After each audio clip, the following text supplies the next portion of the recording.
রোহিঙ্গা সংকট সমাধানে চীন রাশিয়ার জোরালো ভূমিকা প্রত্যাশার প্রধানমন্ত্রী শেখ হাসিনার। সহসায় সমাধান হচ্ছে না, মন্তব্য জাতিসংঘ প্রতিনিধি দলের।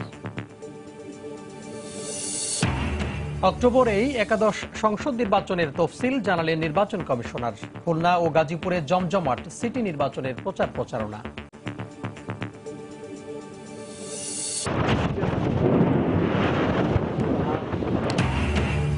আজও দেশের বিভিন্ন স্থানে ঝোড়ো হাওয়া সহ বৃষ্টি, ফসলি জমি সহ ফলের ব্যাপক ক্ষতি, বজ্রপাতে নারী শিশু সহ 15 জনের মৃত্যু।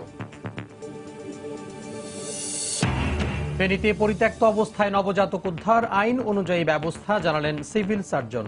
ব্রাহ্মণবাড়িয়ায় ব্রিজের নিচে মিলল নবজাতকের লাশ।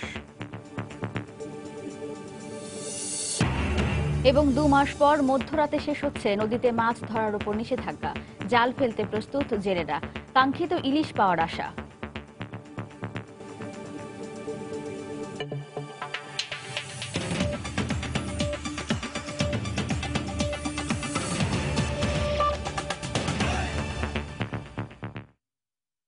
বাংলা সময়ের সঙ্গে আছি আমি তোহা খান তামিম এবং আমি ওয়াহিদা স্বপ্না। খুব শিগগিরই রোহিঙ্গা সংকট সমাধান না হলেও যা ঘটেছে তার জন্য মিয়ানমারকে অবশ্যই জবাবদিহিতার আওতায় আনা হবে বলে জানিয়েছে জাতিসংঘের প্রতিনিধি দল। মিয়ানমারের উদ্দেশ্যে ঢাকা ছাড়ার আগে শাহজালাল আন্তর্জাতিক বিমানবন্দরে সংবাদ সম্মেলনে একথা বলেন তারা। মিয়ানমার ইস্যুতে বিশ্ব সম্প্রদায় বাংলাদেশের সঙ্গে রয়েছে বলেও জানায় প্রতিনিধি দল। বিশ্বের জন্য জাতিগত নিধনের বড় উদাহরণ রোহিঙ্গা সম্প্রদায়। মিয়ানমারের রাখাইনে নির্যাতন নিপীড়নের মুখে বাংলাদেশে পালিয়ে আশ্রয় নিতে বাধ্য হয়েছেন অন্তত 10 লাখ রোহিঙ্গা। গত বছরের আগস্ট থেকে সেই ঢল কখনো বেড়েছে কখনো কমেছে, কিন্তু একেবারে বন্ধ হয়নি রোহিঙ্গা অনুপ্রবেশ। কাগজে কলমে রোহিঙ্গা প্রত্যাবাসনের জন্য বাংলাদেশ ও মিয়ানমার সরকারের মধ্যে চুক্তি, যৌথ সফর কিংবা আলোচনার মতো আনুষ্ঠানিকতা থাকলেও পরিস্থিতির কোনো উন্নতি হয়নি। এই যখন অবস্থা, তখন সবশেষ রোহিঙ্গাদের দুর্দশা আর নির্যাতনের কথা সরেজমিন দেখে গেল জাতিসংঘ নিরাপত্তা পরিষদের প্রতিনিধি দল। 3 দিনের সফর শেষে সোমবার মিয়ানমারের উদ্দেশ্যে ঢাকা ছাড়ার আগে সংবাদ সম্মেলনে তারা বললেন, জটিল এই সংকট খুব দ্রুত সময়ের মধ্যে সমাধানের কোনো ইঙ্গিত না থাকলেও বিশ্ব সম্প্রদায় সঙ্গেই রয়েছে বাংলাদেশের। রোহিঙ্গা সংকটে বাংলাদেশ অভাবনীয় কাজ করছে। 10 লাখ মানুষ, এটা সহজ কাজ নয়। প্রত্যাবাসন প্রক্রিয়া যাতে থমকে না যায় সেজন্য আমরা চেষ্টা করছি। মিয়ানমারকে অবশ্যই জবাবদিহিতার আওতায় আনতে হবে। বিশ্ব সম্প্রদায় বাংলাদেশের পক্ষে রয়েছে। 30 সদস্যের ওই দলে নিরাপত্তা পরিষদের 5 স্থায়ী সদস্য দেশের পাশাপাশি উপস্থিত ছিলেন অস্থায়ী সদস্য দেশগুলোরও প্রতিনিধিরা। সাংবাদিকদের প্রশ্নের জবাবে তারা জানান, রাশিয়া কিংবা চীন কেউই প্রত্যাবাসন প্রক্রিয়া বাধাগ্রস্ত হোক এটি চায় না। রাশিয়া ও চীনও চায় এই সংকট দ্রুতই সমাধান হোক। সহসাই এই সংকটের সমাধান হবে না, তবে আমরা এই বিষয়টি নিয়ে নিশ্চুপ থাকতে পারি না। এই সমস্যা নিয়ে যে যা প্রতিশ্রুতি দিয়েছিল তাদেরকে তা পালন করতে হবে। শুধু মিয়ানমারেই নয়, নিউ ইয়র্কে ফিরেও আমরা এই চরম মানবিক বিপর্যয় নিয়ে কাজ করব।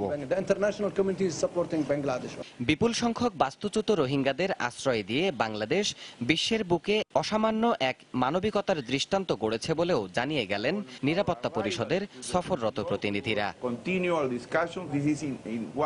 দেবাশিস রায়, সময় সংবাদ, ঢাকা।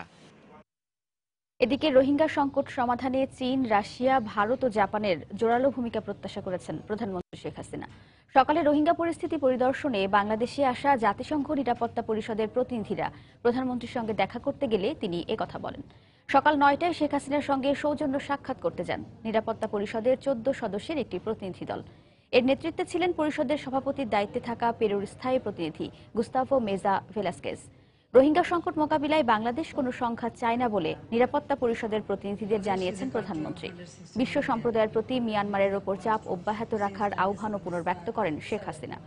জাতিসংঘের উচ্চ পর্যায়ের এই প্রতিনিধি দলে নিরাপত্তা পরিষদের 5 স্থায়ী সদস্য দেশ, যুক্তরাষ্ট্র, রাশিয়া, ফ্রান্স, যুক্তরাজ্য ও চীনের প্রতিনিধিরা ছিলেন।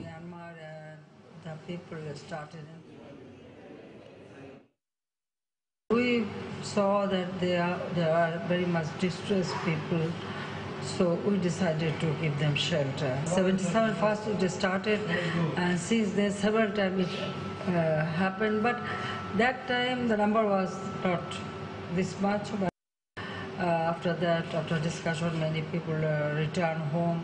Many of them stayed back here, but we were discussing with them, but somehow we couldn't solve this problem. নিজেদের পূর্ণ নাগরিক অধিকার ফিরে পাওয়ার পাশাপাশি নির্যাতনকারী মিয়ানমার সেনাবাহিনীর বিরুদ্ধে আন্তর্জাতিক অপরাধ আদালত আইসিসিতে নালিশের পরিকল্পনা করছে নির্যাতনের শিকার রোহিঙ্গারা। বিশেষ করে গুম, খুন এবং ধর্ষণের ঘটনাকে গণহত্যা হিসেবে উল্লেখ করে তারা আন্তর্জাতিক আদালতের দৃষ্টি আকর্ষণের জন্য নানামুখী তৎপরতা চালাচ্ছে। নিরাপত্তা বিশ্লেষকরা বলছেন, আন্তর্জাতিক আদালতে অভিযোগ জানানোর মতো যথেষ্ট তথ্য প্রমাণ রয়েছে রোহিঙ্গাদের হাতে। সাক্ষাৎপুর ক্যামেরায় বিস্তারিত কমলদের রিপোর্টে। বিদেশি কোনো ব্যক্তি কিংবা সংস্থার লোকজন উখিয়া আশ্রয় শিবির পরিদর্শনে গেলেই নানা ধরনের প্ল্যাকার্ড এবং ব্যানার নিয়ে সমবেত হয়ে যায় হাজার হাজার রোহিঙ্গা। সবকিছু ছাপিয়ে একটি দাবি তাদের মূল হয়ে যায়, আর তা হলো রোহিঙ্গাদের উপর অমানবিক নির্যাতনকারী মিয়ানমার সেনা সদস্যদের বিচার। রোববার সকালে জাতিসংঘের নিরাপত্তা পরিষদের উচ্চ পর্যায়ের প্রতিনিধি দল উখিয়ার কুতুপালং আসলে তার ব্যতিক্রম হয়নি। রোহিঙ্গা হিসেবে নিজ দেশে ফেরত যাওয়ার পাশাপাশি নির্যাতনকারী সেনা সদস্যদের বিচারের দাবি জানান তারা। গুলি মারিয়ারে হারিয়ে গড় ফুরা দিয়ে আর বাংলাদেশের দূরা দিলে আর জানলাম ইমান আসি। প্রাণ ভয়ে মিয়ানমার থেকে পালিয়ে আসা রোহিঙ্গারা বলছেন, রাখাইন রাজ্যের সেনা সদস্যরা রোহিঙ্গাদের উপর যে নির্যাতন চালিয়েছে তার বিচারের জন্য আন্তর্জাতিক আদালতের দৃষ্টি আকর্ষণ করতে জনমত সৃষ্টির কাজ করছেন তারা। আর মা বোনেদের পলে শুরু মজা রেপ করছি, বেশা বেশি মায়া বোনদের রেপ করছি। ইয়ার বাদে মা সমকলর আছে ওই মাঝে ফেলা দি ফেলাই বর্মার সারহারে আর যে জিনোসাইড গেছি দিন রে আর মা বোনের আছে কতল গজে আর আসিছে কুড়ুতুন আছে আর বিচার চাই আছে। গত আগস্টের পর থেকে প্রায় বিভিন্ন দেশের সরকার ও রাষ্ট্রপ্রধানরা কক্সবাজার জেলার টেকনাফ এবং উখিয়ার রোহিঙ্গা আশ্রয় শিবিরগুলো পরিদর্শনে আসছেন। সেই সুযোগে তাদের দাবিগুলো তুলে ধরার চেষ্টা চালায় বলে জানান সরকারি কর্মকর্তারা। তাদের অধিকারের জন্য আসলে সব জায়গায় কথা বলছেন, যেহেতু জাতিসংঘের টিম আসছেন এবং খুবই শক্তিশালী একটি টিম, তারা তাদের কাছে তাদের সকল দাবি দাওয়া উত্থাপন করছে। আন্তর্জাতিক আদালত যদি সেই বিচারের ব্যবস্থা করে তাহলে রোহিঙ্গারা সেটাকে খুব সাদরে স্বাগত জানাবে, যে তারা চায় যে তাদের উপরে যে নির্যাতন হয়েছে এটার জন্য একটা বিচার হয়। নিরাপত্তা বিশ্লেষকদের মতে মিয়ানমারের নির্যাতনকারী সেনা সদস্যদের বিরুদ্ধে আন্তর্জাতিক আদালতে অভিযোগ জানানোর মতো যথেষ্ট তথ্য প্রমাণ রয়েছে রোহিঙ্গাদের হাতে। প্রমাণের কোনো অভাব নাই, সুতরাং যদি আন্তর্জাতিক আদালত ওই ধরনের হয়ে থাকে আমার মনে হয় না এই মিয়ানমারের সেনাবাহিনী এটা থেকে রক্ষা পাবে। গণহত্যা, যুদ্ধ অপরাধ এবং মানবতার অপরাধে দায়ীদের শাস্তি নিশ্চিতে 120টি দেশের স্বীকৃতি নিয়ে 2002 সালের জুলাই মাস থেকে কাজ শুরু করে আন্তর্জাতিক অপরাধ আদালত। নেদারল্যান্ডের হেগ শহর থেকে এই আদালতের কর্মকাণ্ড পরিচালিত হয়। গত 8 মাসের বেশি সময় ধরে 8 লাখের বেশি রোহিঙ্গা আশ্রয়প্রার্থী হিসেবে অবস্থান করছে বাংলাদেশে। ক্রমশ তারা বিক্ষুব্ধ হয়ে উঠছে। তাদের উপর নির্যাতনের যেমন তারা বিচার চায়, তেমনি তারা ফিরে যেতে চায় নিজ জন্মভূমিতে। এক্ষেত্রে তাদেরকে দিতে হবে পূর্ণ নাগরিক মর্যাদা, এমনটি তারা তুলে ধরছেন আন্তর্জাতিক মহলের কাছে। উখিয়ার কুতুপালং থেকে কমল দে, সময় সংবাদ। বাংলা সময় আরো থাকছে। ব্রাহ্মণবাড়িয়ায় প্রতিবন্ধী শিশুকে ধর্ষণের অভিযোগ, পুলিশের বিরুদ্ধে অসহযোগিতার দাবি, অস্বীকার করে ব্যবস্থা নেওয়ার আশ্বাস।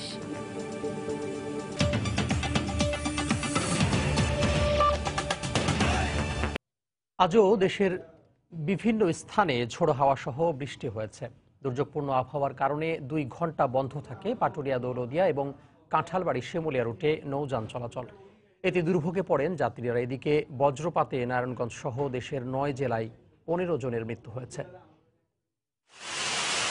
সোমবার সকালে নাটোরে কালো মেঘে অন্ধকার হয়ে যায় চারদিক। এর পরপরই শুরু হয় তুমুল বৃষ্টি। টানা কয়েক ঘন্টার বৃষ্টিতে শহরের বেশ কিছু এলাকার রাস্তায় পানি জমে যায়। এতে দুর্ভোগে পড়েন ছাত্রছাত্রী সহ কর্মজীবী মানুষ। কালবৈশাখী ঝড়ে কুষ্টিয়ার লাহিনী মাধ্যমিক বিদ্যালয়ের 5টি শ্রেণীকক্ষ ক্ষতিগ্রস্ত হয়। এ সময় অন্তত 10 শিক্ষার্থী আহত হয়। শিক্ষার্থী এখানে পাইছি, তাদের অলরেডি হাসপাতালে নিয়ে গেছি। এখানে অবশ্য আরো 3 জন ম্যাডাম এবং একজন টিচার, উনি এই 4 জনও ছিলেন, তারা অল্প আহত বলে ওনারা আমাদের সাথে যায়নি। ময়মনসিংহে সোমবার সকাল থেকে মুষলধারে বৃষ্টি শুরু হয়। দিনভর বৃষ্টিতে ভোগান্তি পোহাতে হয় মানুষকে। এদিকে বৃষ্টিতে শহরের শান্তিপাড়া ও গুলকিবাড়ি সহ নিচু এলাকায় জলাবদ্ধতার সৃষ্টি হয়। রাস্তাঘাটের যে অবস্থা, এই কারণে আমাদের দুর্ভোগ হইতেছে। চলাচল আমাদের খুবই ব্যাঘাত হচ্ছে আর কি। তো ভাড়ার ক্ষেত্রে দেখা যাচ্ছে যেখানে মানে 10 টাকা ভাড়া সেই জায়গায় ভাড়া লাগছে আমাদের 30 টাকা 40 টাকা। নওগাঁয় প্রচণ্ড ঝড়ো হাওয়ার সঙ্গে শুরু হয় বৃষ্টি। টানা 3 ঘন্টার বৃষ্টিতে শহরের বিভিন্ন এলাকায় জলাবদ্ধতার সৃষ্টি হয়। এছাড়া ঝড়ে মহাদেবপুর, মান্দা, রানীনগর ও আত্রাই উপজেলায় ফসলের ব্যাপক ক্ষয়ক্ষতি হয়েছে। ঝড়ো বাতাসের সঙ্গে ভারী বৃষ্টির কারণে প্রায় 2 ঘন্টা মাদারীপুরের কাঁঠালবাড়ি, শিমুলিয়া ও মানিকগঞ্জের পাটুরিয়া দৌলতদিয়া নৌরুটে ফেরিসহ সব ধরনের নৌযান চলাচল বন্ধ থাকে। দুর্যোগপূর্ণ আবহাওয়ার কারণে বরিশাল থেকে অভ্যন্তরীণ সব রুটে লঞ্চ চলাচল বন্ধ করে বিআইডব্লিউটিএ। প্রায় 3 ঘন্টা পর স্বাভাবিক হয় লঞ্চ চলাচল। রাজশাহীতে 100 কিলোমিটার বেগে বয়ে যাওয়া কালবৈশাখী ঝড়ে আমসহ অন্যান্য গ্রীষ্মকালীন ফলের ব্যাপক ক্ষতি হয়েছে। এছাড়া শিলাবৃষ্টি ও ঝড়ে ভুট্টা ও বোরো ধানের ব্যাপক ক্ষতি হয়েছে। কিছু জায়গায় ধান গাছ সাময়িক হেলে পড়েছে। তো এটা এখন যেহেতু ধান বেশিরভাগ আমাদের শক্ত দানা পর্যায়ে রয়েছে, রৌদ্রোজ্জ্বল আবহাওয়া থাকলে এই ধানগুলো আবার সোজা হয়ে যাবে। এছাড়া সোমবারের কালবৈশাখী ঝড়ে গ্রীষ্মকালীন ফসলের ক্ষতির পাশাপাশি বজ্রপাতে নারায়ণগঞ্জে 4 জন ও জামালপুরে 2 জন সহ 15 জনের মৃত্যু হয়েছে। মনিরুজ্জামান প্রান্ত, সময় সংবাদ।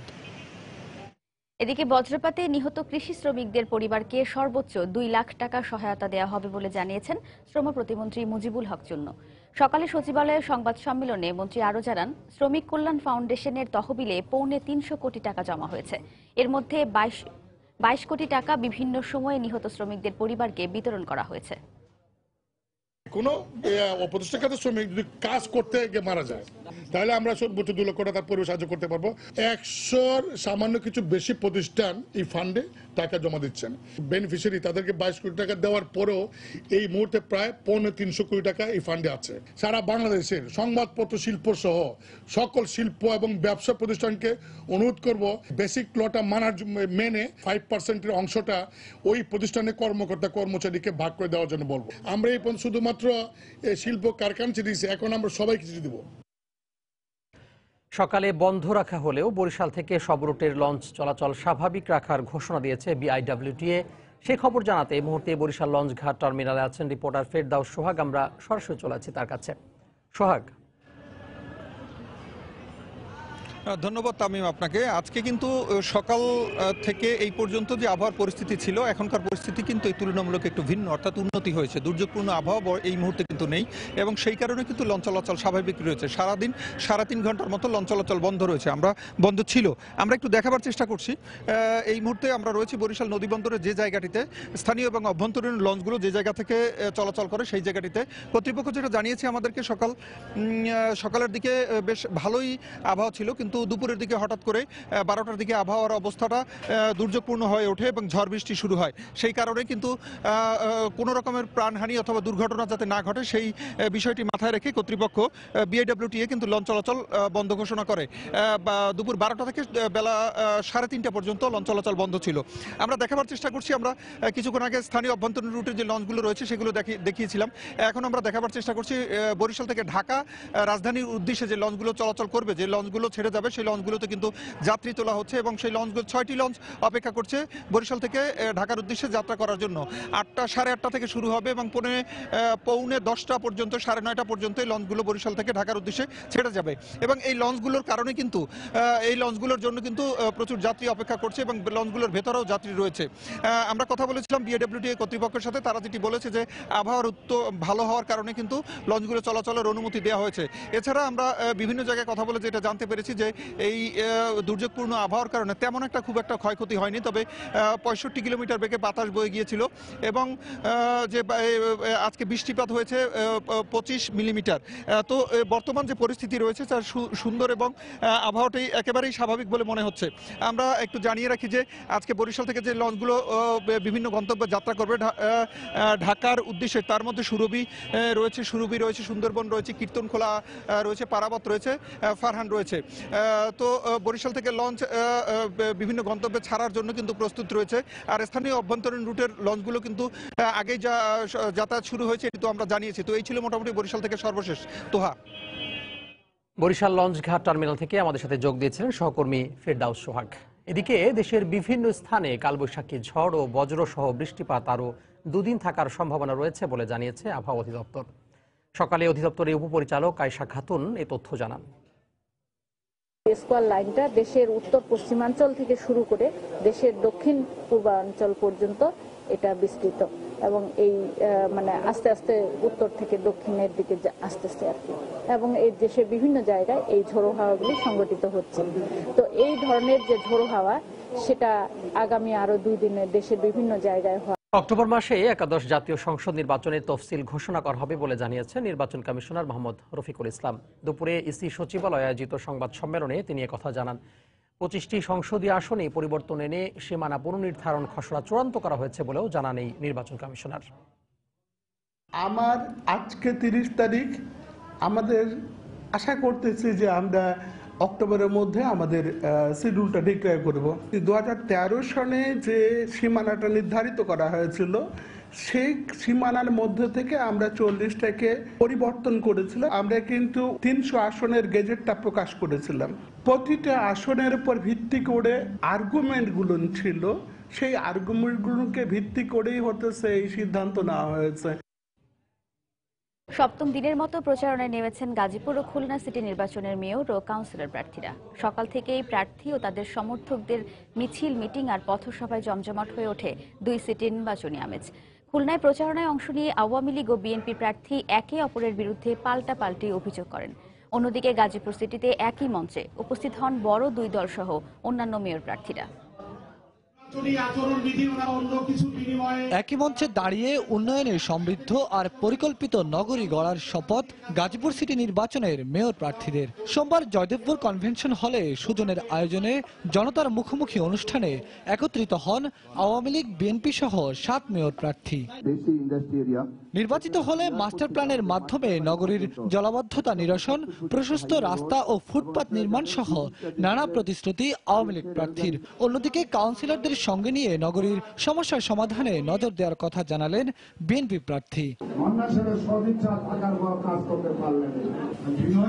বলতে চাই, যারাই ক্ষমতায় এসে সরকার চালাবেন তারা স্থানীয় সরকারের কাছে হস্তক্ষেপ করলে স্বাধীনভাবে কাজ করতে কাজ করা সম্ভব না।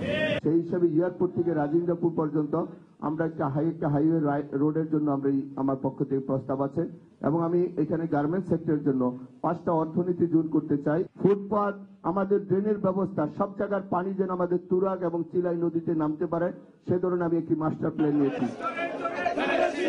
এদিকে ভোর থেকেই প্রচারণায় জমজমাট খুলনা সিটি নির্বাচনী আমেজ। সকাল 7টা না বাজতেই নগরীর সোনাডাঙ্গা এলাকায় প্রচারণায় নেমে পড়েন বিএনপি প্রার্থী নজরুল ইসলাম মঞ্জু। ট্রাক স্ট্যান্ড, কাঁচাবাজার সহ বিভিন্ন স্থানে ঘুরে ভোটারদের দেন নানা প্রতিশ্রুতি। পোস্টার ছিঁড়ে ফেলা হচ্ছে, তারপরে হুমকি দেওয়া হচ্ছে, তারপরে মাইক ভেঙে দেওয়া হচ্ছে, লিফলেট কেড়ে নিয়ে ফেলে দেওয়া হচ্ছে, আমাদের মহিলা কর্মীর গলা চেপে দিয়ে তাকে তারপর নিপীড়ন করা হয়েছে। একই সময়ে নগরীর দৌলতপুর এলাকায় প্রচারণায় অংশ নেন আওয়ামী লীগের মেয়র প্রার্থী তালুকদার আব্দুল খালেক। বিভিন্ন দোকানপাট ও ব্যবসা প্রতিষ্ঠানে গিয়ে ভোটারদের সমর্থন চান তিনি।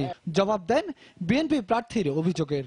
স্পেসিফিক বলতে হবে যে ওইখানে আমাদেরকে বাধা দিচ্ছে, নিজেরা একটা মন গড়া কথা বললাম আর তার জন্য নগরবাসী হবে, বিভ্রান্ত হবে। এটা করা উচিত, যারাই প্রচার করুক এটা তাদের করা উচিত না। মেয়র প্রার্থীদের পাশাপাশি 2 নগরীতেই প্রচারণায় ব্যস্ত সময় কাটাচ্ছেন সাধারণ ও সংরক্ষিত কাউন্সিলর প্রার্থীরা। বেলায়েত হোসাইন, সময় সংবাদ। এই মুহূর্তে খুলনার জিন্দাপাড়া এলাকায় আছেন রিপোর্টার তরিকুল ইসলাম এবং এই গাজীপুরের জয়দেবপুরে আছেন রিপোর্টার রাশিদ লিমন। প্রথমে যাচ্ছি লিমনের কাছে। লিমন,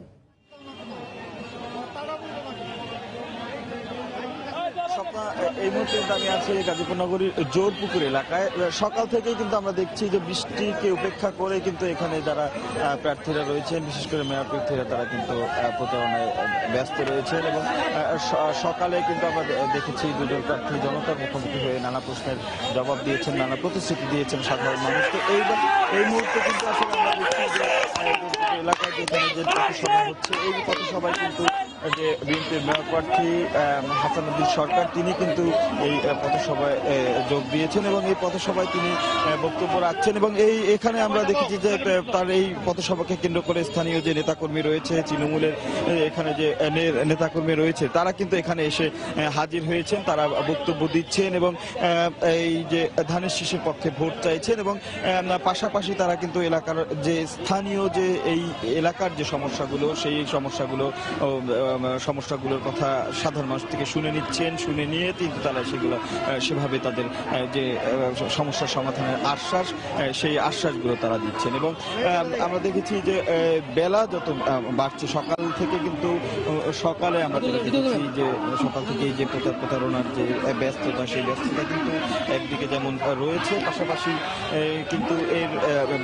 বেলা বাড়ার সাথে সাথে কিন্তু এই প্রার্থীদের ব্যস্ততা বেড়ে গেছে। আমি আগেও বলেছি যেমন বৃষ্টির কথা, বৃষ্টি রয়েছে, সেই বৃষ্টি উপেক্ষা করেও কিন্তু আসলে যারা প্রচারণায় রয়েছে তারা কিন্তু আসলে এই বৃষ্টি উপেক্ষা করেও এই প্রচারণায় অংশ নিচ্ছে এবং বিশেষ করে বেলা 2টা বাজার পর থেকে যেখানে মাইকিং এর বিষয়টি যেমন বলছিলাম মাইকিং বিষয়টি করা হয় সেই 2টার পর থেকে কিন্তু আমরা দেখছি যে প্রত্যেকটা মাইক বাজছে এবং তারা প্রচারণা করে। পাশাপাশি আওয়ামী লীগের যে প্রার্থী রয়েছেন তার পক্ষেও কিন্তু আমরা দেখেছি যে প্রচারণা হচ্ছে এবং তিনিও এই মুহূর্তে যে শুধু প্রচারণাই নাই, দলীয় নেতাকর্মীদের সঙ্গে ঘরোয়া মিটিং এবং তার নির্বাচনী এখনো যেহেতু অনেকদিন বাকি সেই পরিকল্পনাগুলো সেরে নিচ্ছেন এবং নেতাকর্মীদের পরামর্শ এবং স্থানীয় যে সমস্যাগুলো নিয়ে সাধারণ মানুষের কাছে কিভাবে যাওয়া যায় সেই কাজে তিনি ব্যস্ত রয়েছেন। তো এই মুহূর্তে খুলনা নগরীতে রয়েছেন সহকর্মী তরিকুল ইসলাম, খুলনা সিটি কর্পোরেশনের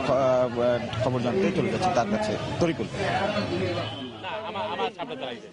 ধন্যবাদ লিমন।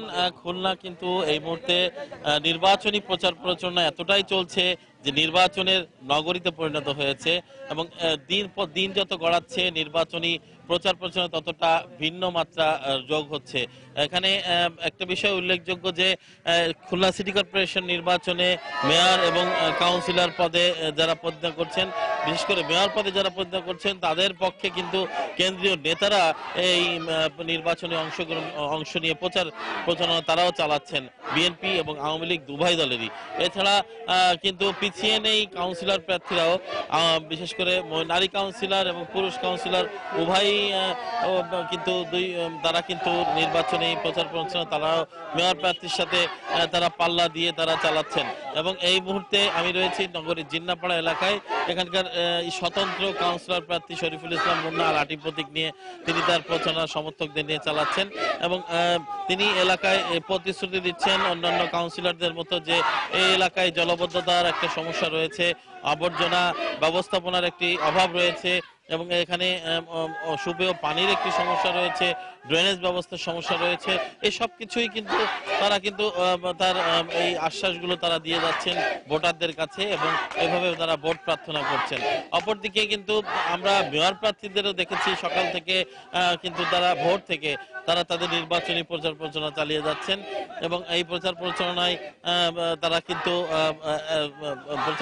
তারা চালিয়ে যাচ্ছেন এবং ভোটারদের কাছে তারাও নতুন খুলনা এবং খুলনাকে কিভাবে আরো আধুনিক করা যায়, খুলনাকে কিভাবে আরো বেশি নাগরিক সুবিধা বৃদ্ধি করা যায়, লক্ষ্যে যেসব উন্নয়ন ঘটানো যায় সেই প্রতিশ্রুতিগুলো তারা কিন্তু দিয়ে যাচ্ছেন।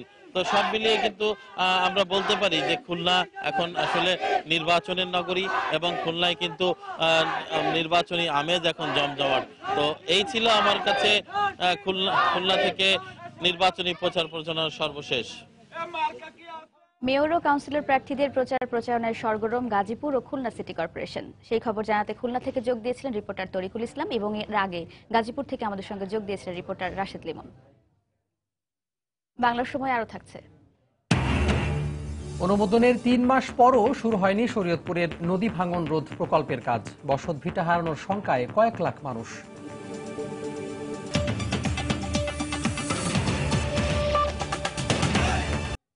এবার ফেনীতে পরিত্যক্ত অবস্থায় এক নবজাতককে উদ্ধার করে সদর হাসপাতালে ভর্তি করা হয়েছে। শিশুটি সুস্থ আছে বলে জানিয়েছেন চিকিৎসক। জেলার সিভিল সার্জন বলছে প্রচলিত আইন অনুযায়ী শিশুটির ব্যাপারে সিদ্ধান্ত নেওয়া হবে। এদিকে ঘটনার রহস্য উদ্ঘাটনে কাজ করছে পুলিশ।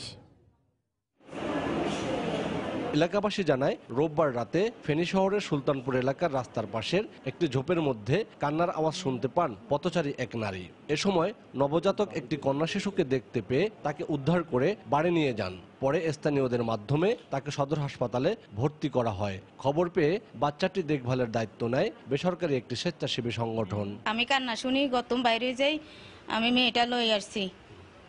এরপরে লোকজন আসি, একজন এক কথা বলে, আমি ট্রিটমেন্ট দেখে বেলায় সি অফিস লয়ে গেছি। যতদিন পর্যন্ত বাচ্চাটাকে একটা ভালো পরিবার বা তার গার্ডিয়ানের কাছে হস্তান্তর করা হবে না, ততদিন বাচ্চাদের দেখভাল আমরা করব।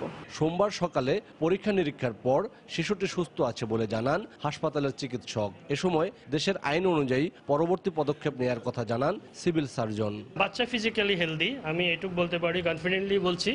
বাচ্চাটার কোনো কজেনিটাল অ্যানোমেলিও নেই, অ্যাট দ্য মোমেন্ট তার কোনো ফিজিক্যাল ডিসএবিলিটিস নেই, রিফ্লেক্স অ্যাক্টিভিটিস ভালো আছে।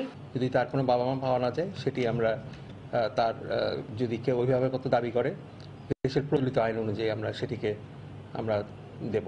এদিকে শিশুটির পরিচয় নিশ্চিত হওয়ার চেষ্টা চলছে বলে জানায় পুলিশ। সুলতানপুর থেকে আদৌ কি বাচ্চাটা উদ্ধার হয়েছে কিনা এবং তার প্রকৃত অভিভাবক কারা, এই বিষয়ে খতিয়ে দেখা হচ্ছে।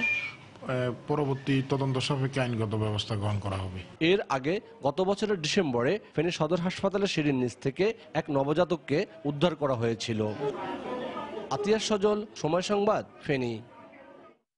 এদিকে ব্রাহ্মণবাড়িয়ায় এক নবজাতকের লাশ উদ্ধার করেছে পুলিশ। দুপুরে কুমিল্লা সিলেট মহাসড়কের পৈরতলা ব্রিজের নিচ থেকে উদ্ধার করা হয়।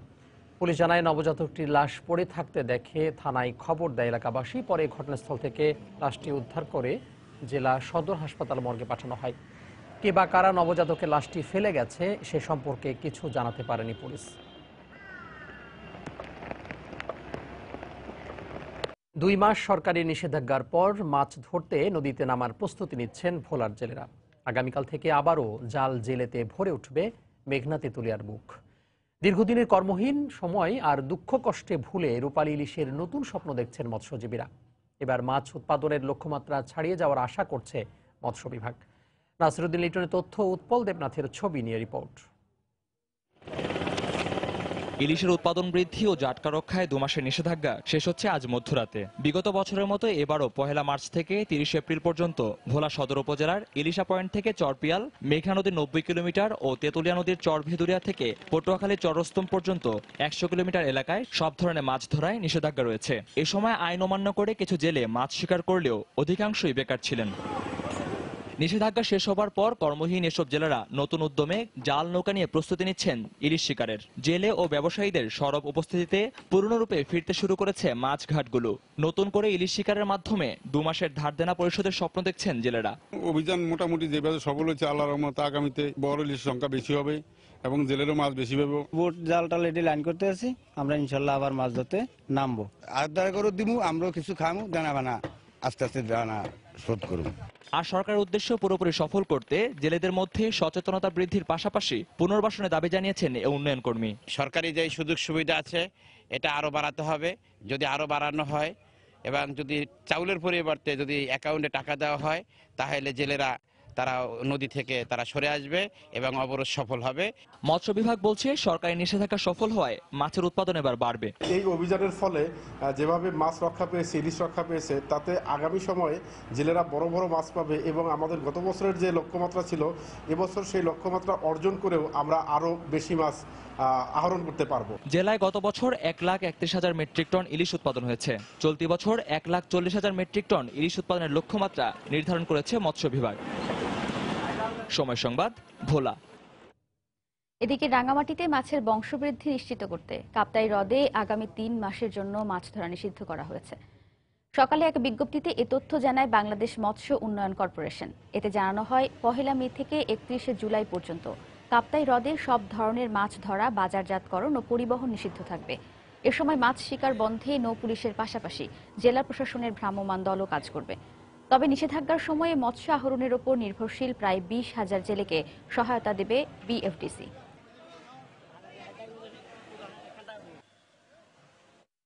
মুক্তিপণের দাবিতে সাতক্ষীরা থেকে 4 জেলেকে অপহরণ করেছে জলদস্যুরা। ভোরে সুন্দরবনের সাতক্ষীরা রেঞ্জের চুনকুড়ি নদী থেকে তাদের অপহরণ করা হয়।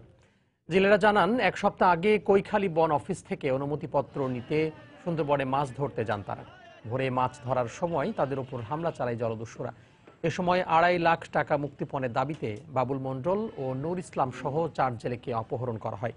ঘটনাটি খতিয়ে দেখে ব্যবস্থা নেওয়ার আশ্বাস দিয়েছে পুলিশ।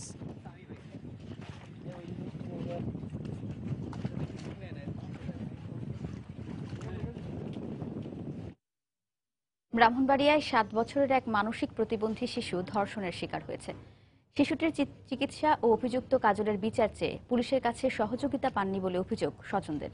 ঘটনার সঙ্গে জড়িতদের দৃষ্টান্তমূলক শাস্তির দাবি জানিয়েছেন এলাকাবাসী। জড়িতদের বিরুদ্ধে ব্যবস্থা নেওয়ার আশ্বাস দিয়েছে পুলিশ। স্বজন ও এলাকাবাসী জানান, রোববার সকালে বৃষ্টির মধ্যে পুকুর পাড়ে আম কুড়াতে যায় ব্রাহ্মণবাড়িয়া সদরের বেতবাড়িয়া গ্রামের মানসিক প্রতিবন্ধী ওই শিশুটি। এ সময় একই এলাকার মাছ ব্যবসায়ী কাজল মিয়া শিশুটিকে কৌশলে ধর্ষণ করে। পরে শিশুটি অসুস্থ হয়ে পড়লে স্বজনরা তাকে সদর হাসপাতালে নিয়ে যান, কিন্তু হাসপাতাল কর্তৃপক্ষ শিশুটিকে চিকিৎসা না দিয়ে থানায় পাঠায়। সেখানে গিয়েও আইনি সহায়তা পাননি বলে অভিযোগ করেন স্বজনরা। হসপিটালে যাওয়ার পরে দুতলা উঠাইছে বিডি উড়াইয়া বিডি কি জানি কইছে ওরা প্রশ্ন করছে পরে দেওয়া প্রশ্ন উত্তর দেয় না। কতক্ষণ বই লাগছে টানা দিয়েছি, আমার মেয়েটার কিছু দিছে না। প্রশাসন তদন্ত করে যদি মেয়েটার হতি করে তার ফাঁসি আমি তার ফাঁসি চাই। আইন আদালত যেমনে পারেন হেরে এমনি বিচার কইরা দিবেন। এদিকে পুলিশ বলছে, লিখিত অভিযোগ পেলে ঘটনার সঙ্গে জড়িতদের বিরুদ্ধে প্রয়োজনীয় আইনি ব্যবস্থা নেওয়া হবে। জিজ্ঞাসাবাদের পরে তাদেরকে বলা হয়েছিল একটি লিখিত অভিযোগ দেওয়ার জন্য, কিন্তু তারা লিখিত অভিযোগ না দিয়েই চলে গিয়েছে। তারা লিখিত অভিযোগ দিলে আমরা ঘটনার সত্যতা সাপেক্ষে আইনগত ব্যবস্থা নিব। ঘটনার পর থেকে অভিযুক্ত ধর্ষক কাজল মিয়া পলাতক রয়েছে। সময় সংবাদ, ব্রাহ্মণবাড়িয়া। বরিশালে কলেজ ছাত্রীকে ধর্ষণে জড়িতদের শাস্তির দাবিতে মহাসড়ক অবরোধ করে বিক্ষোভ করেছেন শিক্ষার্থীরা। সকালে ঢাকা বরিশাল মহাসড়কে মানববন্ধন করেন তারা। এতে শহরের বিভিন্ন প্রতিষ্ঠানের শিক্ষার্থীরা অংশ নেন। পরে মহাসড়ক অবরোধ করে বিক্ষোভ করেন তারা। এ সময় গণধর্ষণে জড়িতদের শাস্তির দাবি জানান শিক্ষার্থীরা। গত 27 এপ্রিল নগরীর একটি ছাত্রাবাসে নোট আনতে গিয়ে ধর্ষণের শিকার হন দ্বাদশ শ্রেণীর এক শিক্ষার্থী। এ ঘটনায় 3 জনকে আটক করে পুলিশ। অনুমোদনের 3 মাস পেরিয়ে গেলেও শুরু হয়নি শরীয়তপুরের নদী ভাঙন রোধ প্রকল্পের কাজ। তাই আসছে বর্ষা মৌসুমে নিজেদের বসতভিটা হারানোর শঙ্কায় দিন পার করছে নদী পাড়ের কয়েক লাখ মানুষ। একই সঙ্গে ভাঙনের হুমকির মুখে আছে এখানকার প্রায় অর্ধ শতাধিক গুরুত্বপূর্ণ স্থাপনা। তবে টেন্ডার জটিলতা কেটে গেলেই কাজ শুরুর আশা পানি উন্নয়ন বোর্ডের। শরীয়তপুর প্রতিনিধি মফিজুর রহমান রিপনের তথ্য, ছবিতে রিপোর্ট। গত বছর শরীয়তপুরের পদ্মাপাড়ে ভয়াবহ নদী ভাঙনে 3টি উপজেলায় 30টি গ্রামের সরকারি বেসরকারি মিলিয়ে গুরুত্বপূর্ণ অর্ধ শতাধিক স্থাপনা সহ সর্বশান্ত হয় প্রায় 5000 পরিবার। এরপর নদী ভাঙন রোধে এবছরের 2রা জানুয়ারি 1097 কোটি টাকার প্রকল্প অনুমোদন দেয় একনেক। কিন্তু 3 মাস পেরিয়ে গেলেও এখনো শুরু হয়নি প্রকল্প কাজের টেন্ডার প্রক্রিয়া। কাজ শুরু না হওয়ায় বর্ষা মৌসুমে ভিটে মাটি হারানোর শঙ্কায় নদী পাড়ের কয়েক লাখ মানুষ। 2-3টা গ্রাম ভাঙে গেছে। আমরা এখন মানুষের বাড়িতে জায়গা ভাড়া থাকি। এখন আমরা এটুকু যদি ভাঙে যায় আমরা কিভাবে থাকবো? বর্ষার আগে তুফান আসলো 2 দিন, ভাঙ্গা চুরমার হয়ে যাইতেছে। এখন যে আমি কোথায় যাবো? বেরিবান দিল এখন দিব, এদিকে এ এলাকায় মসজিদ, মাদ্রাসা, হাসপাতাল, বাজার ও শিক্ষা প্রতিষ্ঠান সহ সরকারি বেসরকারি মিলিয়ে প্রায় অর্ধ শতাধিক গুরুত্বপূর্ণ স্থাপনা রয়েছে নদী ভাঙনের হুমকির মুখে। তাই সংশ্লিষ্ট কর্তৃপক্ষকে দ্রুত কাজ শুরু করার আহ্বান এলাকাবাসীর। তো আমাদের থাকার কোনো পথ নাই, যদি বেরিবান হইতো তাইলে বাবা আমরা একটু বাঁচতে পারতাম। আমরা সরকার কাছে দাবি করি যে কোনো প্রকার আমাদের জায়গা যদি একটু বেরিবান দিয়ে দেয় তাইলে আমরা থাকতে পারবো। আশা করি সব ধরনের প্রক্রিয়া সম্পন্ন করে বর্ষা মৌসুমের আগেই কাজ শুরু করার চেষ্টার কথা জানালেন পানি উন্নয়ন বোর্ডের এই কর্মকর্তা। প্রকল্প পরিচালক নিয়োগ হয়ে গেছে মন্ত্রণালয় কর্তৃক। এখন বর্তমানে টেন্ডার করার প্রসেসটা প্রক্রিয়াধীন আছে।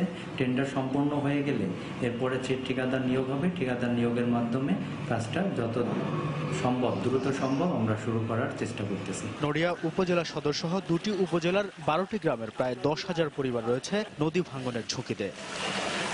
সময় সংবাদ, শরীয়তপুর। ঠাকুরগাঁওয়ে একটি হত্যা মামলায় এক আসামির মৃত্যুদণ্ডাদেশ দিয়েছেন আদালত। দুপুরে জেলার অতিরিক্ত দায়রা জজ আদালতের বিচারক মোহাম্মদ হায়দার আলী এই আদেশ দেন। মামলা সূত্রে জানা যায় 2015 সালের 5 জুন পীরগঞ্জের বীরহলি গ্রামের মালিককে কুপিয়ে হত্যা করে প্রতিপক্ষ। এ ঘটনায় 7 জনের নাম উল্লেখ করে থানায় মামলা করেন নিহতের ভাই। দীর্ঘ শুনানি ও যুক্তিতর্ক উপস্থাপন শেষ হওয়ায় আজ মামলার রায় ঘোষণা করেন বিচারক। এতে আসামি আজিম উদ্দিনকে মৃত্যুদণ্ডাদেশের পাশাপাশি 10,000 টাকা জরিমানা করেন আদালত। দোষ প্রমাণ না হয় অপর 6 আসামিকে খালাস দেওয়া হয়েছে।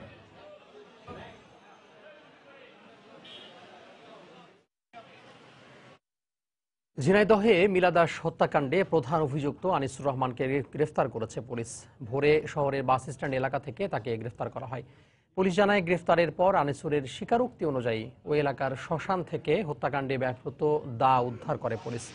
শনিবার বিকেলে কালীগঞ্জ উপজেলার শিবনগর এলাকার একটি আখ ক্ষেত থেকে বৃদ্ধা মিলা দাসের লাশ উদ্ধার করে পুলিশ। এই ঘটনায় কালীগঞ্জ থানায় একটি হত্যা মামলা দায়ের করা হয়েছে। নাটোরে এক জেএমবি সদস্যকে গ্রেফতার করেছে র্যাব। সকালে নলডাঙ্গা উপজেলার মাধবনগর থেকে তাকে গ্রেফতার করা হয়। র্যাব জানায়, গোয়েন্দা তথ্যের ভিত্তিতে মাধবনগর রেল স্টেশন এলাকায় অভিযান চালায় তারা। এ সময় রুস্তম নামে একজনকে গ্রেফতার করা হয়। তার বিরুদ্ধে আত্রাই থানায় হত্যাসহ 3টি মামলা রয়েছে। 2002 সাল থেকে হোসেন রুস্তম জেএমবির সক্রিয় সদস্য। বিভিন্ন সময় গ্রেফতার হলেও জামিনে বেরিয়ে নতুন সদস্য সংগ্রহের কাজ চালিয়ে আসছিল বলে জানায় র্যাব। সিলেটে সড়ক দুর্ঘটনায় প্রাণহানি রোধে মোটরসাইকেল আরোহীদের মাঝে হেলমেট বিতরণ করা হয়েছে। সকালে সিলেট মেট্রোপলিটন পুলিশের কার্যালয়ের সামনে এ কর্মসূচির আয়োজন করে নিরাপদ সড়ক চাই সংগঠন। এতে সিলেট মেট্রোপলিটন পুলিশ কমিশনার ও নিরাপদ সড়ক চাইয়ের সিলেট মহানগর সভাপতি সহ স্থানীয় গণমান্যরা অংশ নেন। পরে বৈধ লাইসেন্সধারী মোটরসাইকেল আরোহীদের মাঝে হেলমেট বিতরণ করা হয়।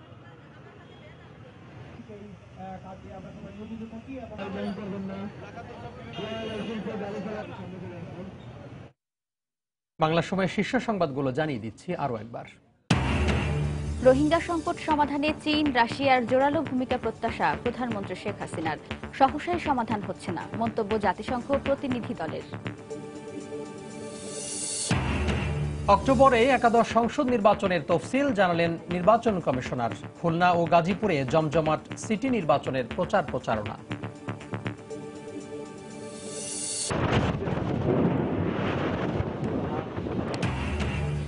আজও দেশের বিভিন্ন স্থানে ঝোড়ো হাওয়া সহ বৃষ্টি, ফসলি জমি সহ ফলের ব্যাপক ক্ষতি।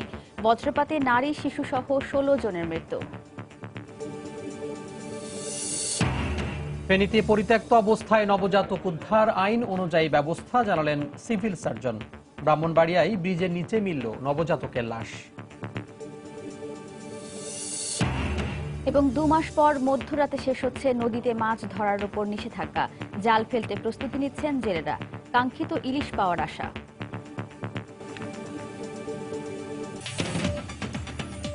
এ ছিল বাংলার সময়। যে কোনো খবর পেতে ভিজিট করুন সময়নিউজ.tv। এছাড়া এইমাত্র পাওয়া খবর আপনার মোবাইল পেতে SMS করুন *দিয়ে লিখে পাঠিয়ে দিন 16242 নম্বরে। আর সঙ্গেই থাকুন সময়ের।